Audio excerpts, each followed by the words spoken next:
ارے جب سید اتنا دیتا ہے تو سیدہ کے دینے کی شان کا عالم کیا ہوگا. آؤ در زہرا پر پھیلائے ہوئے دامن, آؤ در زہرا پر پھیلائے ہوئے دامن, نسل ہے کریموں کی لجپال گھرانہ ہے. نعرہ تکبیر, نعرہ رسالت, ذکر سیدائے کائنات. ارے جس کے بیٹے اتنا دیتے ہیں کہ لوگ لے لے کر کہتے ہیں خواجہ ہند وہ دربار ہے آلات. نینوا والو, یہ کتنے نمبر کا بیٹا ہے سیدہ کا, کتنے نمبر کا بیٹا ہے. سیدہ فاطمۃ الزہرا, ان کے بیٹے امام حسین, ان کے بیٹے امام زین العابدین, ان کے بیٹے امام محمد باقر, ان کے بیٹے امام محمد جعفر الصادق, ان کے بیٹے امام موسیٰ کاظم, ان کے بیٹے سید محمد ادریس, ان کے بیٹے سید ابراہیم, ان کے بیٹے سید عبدالعزیز, اور ان کے بیٹے سید عبدالعزیز کے سید نجم الدین, ان کے بیٹے سید غیاث الدین, اور ان کے بیٹے سیدنا معین الدین غریب نواز. جب اتنے بعد کا بیٹا اتنا سخی ہے تو اس کی اوپر کی دادی کتنی سخی ہوگی. آؤ در زہرا پر پھیلائے ہوئے دامن, نسلیں ہیں کریموں کی لجپال گھرانہ ہے. اور بھیک مجھ کو بے طلب دیا, تو بڑی سخی ہے فاطمہ. زمانے میں جو کچھ خیرات بٹ رہی ہے وہ سیدہ کی چکی چل رہی ہے تو خیرات بٹ رہے ہیں. سبحان اللہ, سبحان. فرماتے مولا کبھی فرمائش نہیں کی سیدہ نے, کچھ فرمائش, کبھی فرمائش. آج تو عورتوں کا حال یہ ہو گیا, ہر شادی پہ نیا ڈریس چاہیے. نہیں ہے, پڑوسن کو ملا مجھے بھی چاہیے, اس کو ملا. میری بہنوں, ڈریس اور زیور کے چکر میں تو تم تباہ ہو. آخرت کی فکر کرو. ڈریس تو نچنیوں کو اور زیور تو نچنیوں کو بھی مل جاتے, قبر کی فکر کب کرو گی. میں اپنی بہنوں سے مخاطب ہوں, قبر کی فکر کب کرو گی. فرمایا کبھی سیدہ نے فرمائش, بلکہ بات پہ بات نکلتی ہے. سہیل باپو نے ذکر چھیڑا سیدہ کا, تم بات پہ بات نکلی تو ایک بات مجھے یاد, اتنی بھی فرمائش کبھی نہیں کی کہ آج گھر میں آٹا نہیں, آج تیل نہیں ہے گھر میں, کبھی نہیں کی. اگر آپ سننا چاہتے ہیں تو اس طرف بات چلی گئی ہے تو میں اس طرف پیش کروں, آپ کو پتہ چلے گا. ضرور ضرور. مولائے کائنات جنگ میں مصروف تھے, جنگ کی مصروفیات تھی. توجہ عرض کر سکتا ہوں نا؟ جی جی. آپ تھک تو نہیں گئے نا؟ سردی میں مجھے ڈر لگتا ہے کہ میں نے جلدی گفتگو ختم کرنا. اس کی وجہ یہ ہے کہ حضور کی امت کا خیال کرنا ہم پہ لازم ہے. جب نماز مختصر کی جا سکتی ہے لوگوں کا خیال کر کے, اللہ, تو تقریر کیوں لمبی کریں. موسم اچھا ہوتا ہے تو پھر ہم بھی کھلتے ہیں, لیکن ٹھنڈی کا موسم ہے, بوڑھے بچے سبھی ہیں. بہرحال چلیں بات اب میں اینڈ کی طرف لے جاتے ہوئے کروں.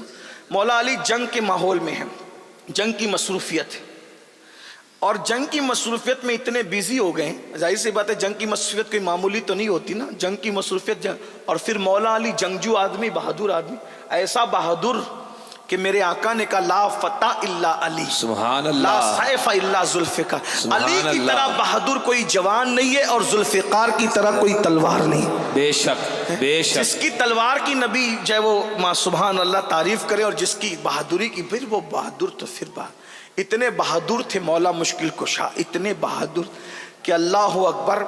مولا مشکل کشا کا حال یہ کہ اگر کسی کے پیر پر پیر رکھ دے ہٹا نہیں سکتا بندہ. اللہ, بڑے بہادر تھے, بڑی بہادری تھی, اللہ نے بہت بہادری تھی.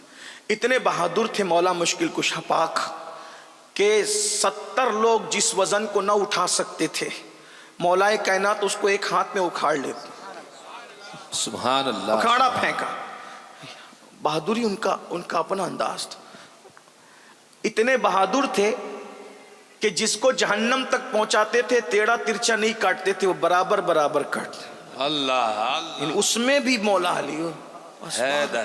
بہرحال تو مصروف رہے, اور مصروفیت میں تقریباً ہفتہ گزر گیا, ایک ہفتہ گزرا. اور ایک ہفتے کے بعد جب راحت ملی تو مولا پاک گھر میں آئے اور سکون سے بیٹھے تو سیدہ سے پوچھا کہ 7 دن کی مصروفیات تھوڑی کم ہوئی ہے تو دل چاہتا ہے کہ آج کچھ کھائیں، آج کچھ کھائیں، کیا پکایا تم نے؟ سیدہ نے کہا کہ 7 دن ہے، 7 دن سے گھر میں اللہ کی برکت ہے۔ سبحان اللہ۔ جواب دیکھیں ذرا، اچھے باپوں کی اچھی تربیت ایسے جملے نکالتی ہے۔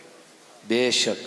جس کا بابا جانوروں کو بے مثال بنا دے، واہ، قصوہ اور یافور جہاں پہنچ کر مؤدب ہو جائیں، بے شک۔ اپنی شہزادی کی کیسی تربیت کی ہوگی ہیں؟ جس کی نگاہ انسان کو آسمان ہدایت کا تارا بنا دے، وہ نبی کا بدعہ، رسول اللہ کے جگر کا ٹکڑا، کیا شان کا مالک ہو۔ حضور کسی کو ایک بار گود میں لے لیں وہ بے مثال ہو جائیں۔ حضور جس کو روز روز رات و دن ہاتھوں میں لے کر کے اپنے سینے سے لگائیں، اپنی زبان چسائیں، خود ان کو بوسے بھی دیں، ان کو چومے بھی اور سونگھے بھی، اس سیدہ کی شان کو کون بیان کرے، کتنا بیان کرے۔ لیکن جواب کیا خوبصورت ہے۔ آج کل تو عورتیں ناشکری، گھر میں یہ نہیں وہ نہیں، جب سے شادی ہوئی ہے میں کبھی خوش نہیں ہوں، یہ ہے وہ۔ ناشکرا پن مت کرو، یہ جہنم کی نشانی اور جہنمی ہونے کی نشانی ہے۔ سیکھو، دین سیکھو۔ 7 دن سے اگر کسی کے گھر میں چولہا نہیں جلا، وہ عورت کیسا ماں بھارت مچائے گی گھر میں۔ لیکن یہ سیدہ کی شان ہے، شوہر 7 دن کے بعد پوچھتا ہے تو کہا 7 دن سے گھر میں اللہ کی رحمت ہے۔ سمجھ گئے کچھ نہیں ہے، یعنی اللہ کی رحمت ہے، رحمتیں بس اللہ کی رحمت کے سوا اور کچھ نہیں۔ اچھا شہزادوں کا کیا؟ کا روزانہ بہلاتی تھی اور پانی پلا کر کے سلاتی۔ کربلا میں بھوک اسی لیے ڈگمگا نہ سکی کہ وہ پہلا اتفاق نہیں تھا بھوکے اور پیاسے رہنے کا، بچپنے سے تربیت ہو رہی تھی۔ بے شک، بے آپ شک۔ کیا سمجھتے ہیں رمضان شریف میں پہلا دوسرا روزہ لوگوں کو بھاری اس لیے پڑتا ہے کہ عادت نہیں ہوتی نا۔ جس کو عادت ہو اس کو بھوک اور پیاس کوئی اہمیت نہیں رکھتی۔ ہاں، اور پھر یہ بھی یاد رکھیں، لوگ کہتے ہیں علی اکبر کا جنازہ اور علی اصغر کا جنازہ اٹھاتے ہوئے کیوں نہیں لرزے؟ میں نے کہا جو اپنے باپ علی کی شہادت دیکھ چکا تھا وہ اپنے بیٹے کی شہادت پر کیسے ہل جاتا؟ اس لیے کہ جس کو باپ کی شہادت نہ ہلا سکی اسے بیٹے کی شہادت کیسے ہلا سکتی؟ بے شک۔ یہ مزاج دیا گیا، مزاج دیا گیا۔ بہرحال تو بچوں کو بہلاتی رہی، سلاتی رہی، پانی پلا پلا کر 7 دن ہوئے۔ اچھا اب تو رات بھی بہت ہو گئی ہے سیدہ، سن لیں یہ گھر ہے ان کا، اب تو رات بھی بہت ہو گئی ہے سیدہ، اب تو ایک کام کرتا ہوں، میں باہر جاتا ہوں، دعا کرو کچھ کام مل جائے تاکہ میں کم سے کم 2 درہم کما سکوں۔ مولا علی مانگنے نہیں جا رہے، قرضہ مانگ لو، اس سے لے لو، اس سے نہیں نہیں نہیں نہیں، وہاں بھی ہے کہ چلو میں ذرا دیکھتا ہوں کچھ کام دھام کر لیتا ہوں۔ باہر نکلے تو دیکھا کہ مدینہ منورہ میں کوئی قافلہ آیا ہوا ہے اور وہ اپنا مال اتار رہے ہیں۔ مولا علی پہنچے اور پہنچ کے کہنے لگے کہ میں تمہارا سامان اتار دوں، کتنا دو گے اس کے بدلے میں؟ کہا کہ اگر اے جوان، وہ پہچان نہیں سکے، اے جوان اگر تو نے ہمارا سامان اتار دیا ہم تجھے 2 درہم دیں گے۔ اچھا ٹھیک ہے، فٹافٹ سامان اتار دیا، اس میں گھنٹوں بیت گئے، اتنا سامان اتارا۔ 2 درہم انہوں نے دیا، 1 درہم کا کسی کے دروازے پر گئے، دستک دی، اور 1 درہم کا آپ نے سامان خریدا، آٹا واٹا جو بھی تھا، اور 1 درہم الگ سے رکھ لیا تاکہ ایک صبح کسی فقیر کو صدقہ کریں گے۔ 2 کمایا، اس میں سے بھی 1 صدقہ کرنا ہے، اور 1 لیا، لائے۔ اتنے ٹائم میں سیدہ نے چولہا جلایا۔ سیدہ جب چولہے میں پھونکتی تھی نا تو چولہے کا گرد و غبار سر پر اور چہرے پر آتا تھا، اور عورتیں جانتی ہیں کہ جب چولہے میں پھونکو تو واپس ذرات آتے ہیں۔ یہ سیدہ کا گھر تھا، پھونک رہی ہے، چلا رہی ہے، روٹی بنائی تو روٹی کتنی بنی؟ 3 روٹی بنی. اس میں جتنا آٹا آیا تھا 1 درہم میں 3 روٹی بنی. ایک روٹی مولا علی کو رکھ دی, ایک روٹی کے 2 ٹکڑے کر کے دونوں شہزادوں کو رکھ دیا, اور ایک روٹی اپنی کنیز کو دے دیا. ایک روٹی کنیز کو دے دیا. اور جب مولا کائنات کھا چکے, فرمایا کہ تم نے کھایا؟ کہا کہ 3 ہی روٹیاں بنی تھی نا, ایک آپ کو دے دی, ایک میں سے 2 ٹکڑے کر کے شہزادوں کو کھلا دیا, اور کنیز کا بھی حق تھا اس کو, تو آپ, میں نے پانی پی کر کے میں نے صبر کر لیا. اللہ یہ 8واں دن, 8واں سیریل دیکھ کر زندگی گزارو گی تو طلاق کی نوبت آئے گی, اور سیدہ کو دیکھ کر زندگی گزارو گی تو تمہارا گھر جنت نشان بن جائے گا. بے شک. سیدہ پاک دوپٹہ اتنا پھٹا, اسی پہ بات آگے چلی تھی, بات کو پوری کرتے ہیں. دوپٹہ اتنا پھٹا کہ پہننے کے قابل نہ رہا, تو مولا مشکل کشا نے کہا فاطمہ تمہارا دوپٹہ پھٹ گیا ہے, یہ پہننے کے قابل نہیں رہا ہے. کہا کہ ہاں میں بھی محسوس کرتی ہوں. تو کہا تمہارے ابا جی سے طلب کر لو, وہ تو سب کو عطا کرتے ہیں. سیدہ نے کیا کہا پتہ ہے, حیا آتی ہے نا ابو سے مانگنے کے لیے. سارا جہان جس سے مانگتا ہے کہتے ہیں حیات چلو ہم چل کر تمہاری سفارش کرتے ہیں. گئی ہیں, جانے کا کیا تھا, بازو میں ہی گھر, ابھی بھی بازو میں ہی ہے. مسجد نبی میں 2 ہی حجرے بچے ہوئے, باقی سب ختم ہو گئے. ایک تو سیدہ کا حجرہ ہے اور ایک تو سیدہ عائشہ کا, 2 حجرے, ابھی بھی 2 حجرے موجود ہیں. جو ہم تالا دیکھتے ہیں جہاں دروازہ حضور کے, حضور علیہ السلام کے مزار میں جانے کا جو دروازہ ہے, جو دروازہ ہے سیدہ کے حجرے میں لگا ہے. یعنی ابھی بھی حضور بتا رہے ہیں کہ ظاہر میں بھی میرے پاس آنا ہو. واہ واہ, سبحان اللہ سبحان اللہ, نعرے تکبیر. اس عالم ظاہر میں بھی اگر میرے گھر میں آنا ہو تو سیدہ کے یہاں سے ہو کر کے آؤ. یعنی اب بھی کوئی منکر, گستاخ رسول, بدعتی, کیسا ہی سڑے ہوئے عقیدے والا, اگر حکومت سے اجازت لے کر حضور کے حجرے تک جانا چاہیں تو حضور کے حجرے تک جانے کے لیے دروازے سیدہ سے گزرنا اس کے لیے ضروری ہے.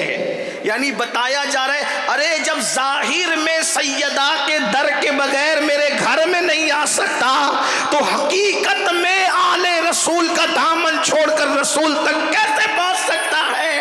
اسی لیے تو سرکار نظمی نے بھی کہا تھا ملتا ہے مصطفیٰ کا در آل رسول کے طفیل.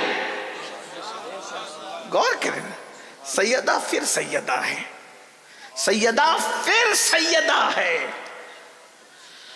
حضور کے پاس آنے کے بعد مولا نے کہا آقا فاطمہ الزہرا کا دوپٹہ اتنا پھٹ گیا ہے کہ پہننے کے قابل نہیں. آقا نے فرمایا ابھی, حضور کا انداز دیکھ, ابھی بدر و احد کے یتیموں کا حق دینا باقی ہے. میں اپنی بیٹی کو کچھ کیسے دے دوں؟ البتہ اس وقت میں فاطمہ الزہرا کو, چونکہ بظاہر اس وقت میرے پاس کچھ نہیں ہے, میرے پاس اونٹ کا چمڑا پڑا ہوا ہے, اس لیے میں کہتا ہوں کہ یہ اونٹ کا چمڑا لے جاؤ اور اسی چمڑے پر فاطمہ کے دوپٹے میں پیون لگا لو. 16 ٹکڑے کپڑے کے تھے اور 17واں پیون اونٹ کے چمڑے کا تھا, اور وہ اونٹ کا چمڑے کا جو پیون تھا وہ بالکل سر پہ آتا تھا. جب وہ پیون لگا کر کے اوڑا ہے دوپٹہ, حضور آ گئے. بہرحال باپ تو پھر باپ ہی ہوتا ہے. واہ, باپ کتنا بھی سخت دل ہو بیٹی سے پیار کرتا ہے, اولاد سے پیار کرتا ہے. جس کا بابا رحمت للعالمین ہو, ساری کائنات کے لیے, سارے عالمین کے جو رحمت بنا کر بھیجا, وہ بیٹی پہ کتنا مہربان ہوگا. جس نے دوسروں کی بیٹیوں کی عزت بتائی اور بچائی ہو, وہ اپنی شہزادی پہ کتنے مہربان ہو. جب بیٹی کے سر پہ دوپٹہ دیکھا کہ دوپٹے میں 17واں پیون چمڑے کا ہے, اونٹ کے چمڑے کا, آنکھ میں ٹپ ٹپ آنسو آ گئے اور رو پڑے. حضور کو دیکھ کر کے مولا علی بھی روئے, مولا علی کو دیکھ کے سیدہ بھی روئی. تو سرکار نے میں رونا نہیں, کیا تم اس بات پہ خوش نہیں ہو, کیا تم اس بات پہ خوش نہیں ہو کہ دنیا والوں کے لیے دنیا کی نعمتیں ہیں اور محمد اور آل محمد کے لیے جنت کی نعمتیں. سبحان اللہ. میں اپنی بہنوں سے کہنا, آج